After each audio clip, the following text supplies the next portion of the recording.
Assalamualaikum warahmatullahi wabarakatuh. Nama saya Faris bin Muhammad, 13 DKA 19F 1088. Okey, baik. Kali ini saya akan menerangkan report case study 1 untuk subjek DCC 40152 Water Supply and Wastewater Engineering. Lokasi yang kami pilih untuk assignment ini ialah di Kampung Wakaf Tapai, Marang, Kuala Terengganu, Terengganu. Kampung Wakaf Tapai merupakan sebuah kampung yang terletak di daerah Marang dalam negeri Terengganu Darul Iman, iaitu sebuah negeri di pantai timur Malaysia. Okey, baik. Untuk info penduduk Kampung Wakaf Tapai kami terima ialah warga negara Malaysia iaitu Bumiputera, bangsa Melayu seramai 598 orang, bangsa Cina seramai 166 orang, warga India seramai seorang dan lain-lain bangsa seramai seorang. Bukan warga negara ialah 59 orang. Dan jumlah penduduk ialah 825 orang. Berikut adalah gambar satelit daripada Kampung Wakaf Tapai. Kami telah menggunakan sistem penghujung mati. Biasanya terdapat di bandar-bandar lama yang tidak dirancang sepenuhnya. Dengan kawasan kami iaitu kawasan kampung sesuai dengan sistem ini, penempatannya tidak tetap dan tidak tahu pertambahan beberapa buah rumah pada masa akan datang. Sistem ini berkembang mengikut pembangunan bandar. Oleh itu sesuai digunakan untuk bandar yang berkembang secara tidak teratur atau untuk skim perumahan. Susah untuk skim perumahan kerana kosnya rendah dan senang untuk pembangunannya. Seterusnya, dengan sistem ini kadar penduduk yang hanya mempunyai seramai 825 orang sahaja di Kampung Wakaf Tapai, Marang, Kuala Terengganu. Ia amat sesuai digunakan. Assalamualaikum, nama saya Muhammad Aiman Hakim bin Jamaluddin daripada kelas D KA3S3 dan nombor matrik saya 13D KA19F1078. Baiklah, saya akan menerangkan tentang jenis tangki yang kami pilih. Jenis tangki yang kami pilih, yang kami letakkan untuk digunakan ataupun untuk menyalurkan bekalan air bersih daripada loji rawatan dan terus ke iaitu tangki simpanan air ini dan terus kepada Kampung Wakaf Tapai kampung yang kami pilih. Dan jenis tangki yang kami pilih adalah jenis tangki kolam konkrit bertertulang. Kolam konkrit bertertulang ini adalah ia memerlukan penyelenggaraan yang murah dan jangka hayat kegunaannya amatlah menjimatkan ataupun ia boleh digunakan dengan tempoh yang lama mengikut keadaan ataupun situasi. Dan tangki ini ia boleh dibina di atas tanah atau ternaik mengikut keperluan tekanan dan keadaan tapak, mengikut keadaan kampung yang kita pilih. Keadaan kampung yang kami pilih adalah tanah rata dan kami tidak memerlukan pump dan kami hanya menggunakan graviti. Tetapi kami memilih untuk menggunakan dua-duanya kerana takut berlakunya risiko pecah di dalam paip. Itu sebab kami menggunakan kaedah sistem dua-dua iaitu pump dan juga graviti. Dan seterusnya, bentuk kolam boleh dibuat sama ada bentuk bulat atau segi empat. Okey, pemilihan yang segi bulat ataupun segi empat ni kebiasaannya mengikut ruang. Jika kita tidak mampu membuat bentuk segi empat, biasanya kerana kekurangan ruang ataupun kekurangan modal. Apa yang kita tahu, kos membina bulatan ini lagi murah daripada segi empat. Dan kami memilih ini hanya kerana penduduk di Kampung Wakaf Tapai hanyalah mempunyai 825 orang sahaja. Jadi ia bersesuai ataupun dia mampu menampung penduduk kampung di sini. Dan seterusnya bentuk jimat digunakan apabila pembinaan kolam bulat tidak menjimatkan atau keadaan ruang dimatikan. Pembinaan tangki ni perlulah mematuhi BS 5337 dan seterusnya saya akan memberitahu jenis paip. Okey, jenis pipe yang kami gunakan adalah polypipe. Okey, polypipe ni sebagai pipe utama sebab dia sesuai dengan tanah kami iaitu tanah alluvium. apa yang kita tahu, tanah aluminium ni sifatnya menghakis ataupun memberi karat kepada paip. Dan juga paip ini menghadirkan masalah. Dan apa kelebihan paip ni adalah dia adalah kuat dan anti karat, dan juga ia mudah dilentur. Dengan keadaan tempat yang kami pilih ini, dengan kedudukan rumah yang tidak sekata ataupun yang tidak dirancang tapi tidak teratur, ia boleh ataupun memudahkan pemasangan paip ini ataupun untuk mengalirkan terus kepada rumah-rumah untuk mendapatkan bekalan air. Dan apabila berlaku masalah ataupun ingin melakukan penyelenggaraan, ia amatlah mudah dan kosnya juga murah, dan ia mudah didapati. Kerana itulah kami memilih jenis paip ini. Dan ia boleh disambung apabila ia rosak. Bukanlah ingin membuang semua, tetapi boleh disambung dengan sambungan yang akan diceritakan seterusnya nanti. Di situ, itulah sebab kenapa kami memilih jenis paip ini dan juga jenis tangki tadi. Kami rasa ia sesuai untuk tempat yang kami kaji ini. Okey, sekian, terima kasih. Assalamualaikum, saya Muhammad Iko Hakim bin Rosli, 13 DKA 19F1173. Okey, gambar di sebelah adalah paip sambungan yang disambung di bawah tanah ke rumah penduduk. Antara jenis-jenis penyambung paip adalah soket sama. Ianya menyambung paip dan alatan kelengkapan yang sama diameter. Yang kedua adalah soket pengecil, iaitu menyambung batang paip yang tidak sama diameter. Yang ketiga adalah T sama, iaitu kegunaannya membuat sambungan paip bercabang yang sama diameter pada sudut 90 darjah kepada paip utama dan paip perkhidmatan. Seterusnya adalah T pengecil, iaitu membuat sambungan paip bercabang pada sudut 90 darjah kepada paip yang berlainan diameternya. Okey, yang seterusnya adalah siku 90 darjah sama. Kegunaannya digunakan untuk mengubah arah sambungan batang paip yang sama diameter pada sudut 90 darjah. Seterusnya adalah siku pengecil.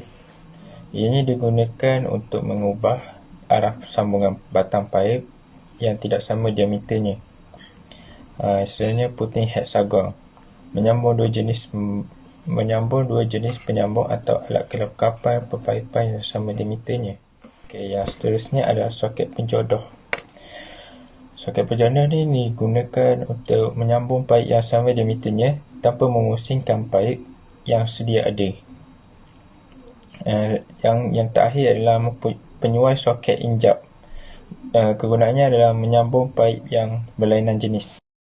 Okey, saya akan menerangkan tentang jenis paip, kelebihan dan keburukannya. Yang pertama adalah paip poli. Boleh dilentur dan tahan cuaca panas dan hujan. Yang kedua adalah senang ditukar dan senang digunakan. Seterusnya berwarna hitam. Ianya lebih kuat daripada PVC. Ianya tidak berkarat, ringan dan boleh digulung. Ketebalan dalam satu saiz tetapi mempunyai diameter pelbagai. Apabila penyambungan dibuka, hujung paip perlu dipotong kerana terdapat kesan pencengkam pada hujung paip itu. Boleh dipotong menggunakan pemotong paip PVC atau gergaji. Penyambungan tidak memerlukan glue kerana terdapat sleeve dalam penutup untuk mencengkam paip poli. Di dalam sleeve terdapat gelang getah. Atau keburukannya adalah lebih mahal dan tidak boleh ditegakkan. Okey, yang seterusnya adalah paip biji, iaitu paip besi bergalvani. Ianya diperbuat daripada kaluli yang bersadu dengan zinc. Saiz paip biji ditentukan oleh ukuran diameter bahagian dalam batang paip. Saiz yang biasa untuk kegunaan di rumah ialah 13 mm dan 20 meter dengan panjang 6 meter. Untuk kegunaan perpaipan industri dan loji pula, saiz yang biasa digunakan ialah 25 mm, 32 mm dan 50 mm. Hujung paip biji diulir untuk tujuan penyambungan dan pemasangan. Dia mempunyai 3 grade, iaitu A, ketebalannya nipis, kod warna perang dan kegunaannya untuk paip limpah. Grade B pula, ketebalannya adalah sederhana, kod warna biru, kegunaannya untuk paip agihan. C, ketebalannya adalah tebal, kod warna merah, kegunaannya adalah untuk paip perhubungan dan paip perkhidmatan. Yang terakhir adalah paip stainless steel. Paip ini semakin banyak digunakan, terutama di bahagian penyambungan meter ke rumah. Paip ini tahan lasak, tidak berkarat, dan yang terbaik setakat ni. Harganya yang mahal menjadikan paip ini tidak dipasang ke seluruh bahagian rumah. Assalamualaikum. Nama saya Sazmi bin Abdul Rahim, nombor metrik 13 DKA 19F1038. Okey, jenis sistem paip yang digunakan adalah sistem hujung mati, iaitu di kawasan kampung. Okey, bagi tinggi kawasan tangki air adalah 190 meter. Bagi kawasan A 170 meter, kawasan B 150.5 meter, kawasan C 140 meter dan kawasan D 125.0 meter. Okey, di kawasan AB penduduk dia seramai 300 orang. Di kawasan BC 450 dan di kawasan CD sebanyak 75 orang. Okey, formula for water distribution, iaitu kami menggunakan rumus Hazel-Williams, iaitu rumus dia HL sama dengan 1128 darab 10 kuasa 9 dibahagikan dengan D kuasa 4.87, lepas tu dalam kurungan Q dibahagikan dengan 100 kuasa 1.85. Okey, HL tu bermaksud head loss dalam meter, Q besar tu flow rate, iaitu meter kuasa 3 per hour, dan D kecil tu adalah pipe diameter, iaitu dalam milimeter. Okey, untuk dapatkan jumlah AB, BC dan CD, kita menggunakan rumus Hazel-Williams, iaitu masukkan saja nilai 1128 darab 10 kuasa 9 dia bahagikan dengan 200 kuasa 4.87 dalam kurungan 4.56 bahagikan dengan 100 dan dikuasakan dengan 1.85. So jumlah dia 0.02 untuk kawasan AB. Manakala untuk kawasan BC sama juga 1128 darab 10 kuasa 9 dibahagikan dengan 150 diberikan 150 kuasa 4.87 dalam kurungan 6.85 dibahagikan dengan 100 dikuasakan 1.85, iaitu jawapan untuk BC ialah 0.20. Untuk CD sama juga, kita menggunakan rumus Hazel-Williams, iaitu masukkan saja formula 1128 darab 10 kuasa 9 dibahagikan dengan 100 dan dikuasa 4.87 dalam kurungan 1.14 dibahagikan dengan 100 dan dikuasakan 1.85, iaitu jawapan untuk CD 0.05. Perbezaan bagi tiga rumus ni adalah D kecil, iaitu diameter. Diameter untuk AB adalah 200, untuk BC 150, untuk CD 100. Untuk pressure 15 meter. Okey, setelah mengira rumus Hazel-Williams, iaitu pipe AB, DC dan DC, kita akan cari pula design flow, size estimate, lepas tu loss each 1000 meter, length actual, surface level, hydro level dan head user. Okey, untuk pipe AB, total population sebanyak 300 orang, iaitu design flow dia 1.21.7 darab 300 darab 3 dibahagikan dengan 24 darab 60 dan darab 60, iaitu sama dengan 1.268 liter per second dan 4.56 meter kuasa 3 per second. Okey, untuk size 200 each 1000 meter sama dengan 0.02. Length dia pula untuk panjang 500 dan actual 0.02 darab 500 dibahagikan dengan 1000 dan sama dengan 0.01. Untuk surface level A 170 meter, B sama dengan 150.5 meter. Hydro level A sama dengan 190, D sama dengan 190, tolak 0.01, iaitu sama dengan untuk B 189.99. Untuk head user A sama dengan 190 tolak 170 sama dengan 220 meter, iaitu 35. Untuk B 189.99 tolak 150.5, iaitu sama dengan 39.49, satisfy. Untuk pack BC, iaitu sebanyak 450 orang, sama juga untuk design flow 1.21 darab 7 darab 450 darab 3 dibahagikan dengan 24 darab 60 darab 60, iaitu sama dengan 1.902 liter per second dan 6.85 meter kuasa 3 per second. Untuk saiz sebanyak 150 dan loss each 1000 meter 0.20 meter, length panjang 700, actual 0.20 darab 700 dia bagikan dengan 1000, iaitu sama dengan 0.14.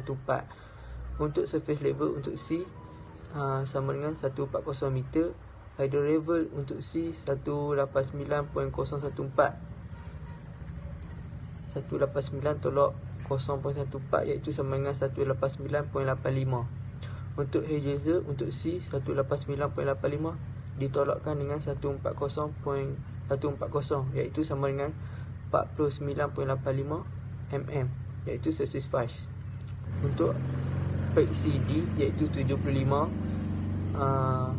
orang, design flow 121.7 darab 75 darab 3 dibagikan dengan 24 darab 60 darab 60, iaitu sama dengan 0.317 liter per second dan 1.14 meter kuasa 3 per second.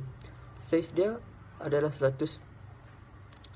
Untuk loss each 1000 meter 0.05, length iaitu panjang 300 dan actual sama dengan 0.05 darab 300 bahagi dengan 1000, iaitu sama dengan 0.02. Untuk surface level untuk D adalah 125.0. Hydro level D 189.85 ditolakkan dengan 0.02, iaitu 189.83. Untuk D head user D 189.83 ditolakkan dengan 125.0, iaitu sama dengan 64.83 meter, iaitu satisfy. Itu saja dari saya. Terima kasih.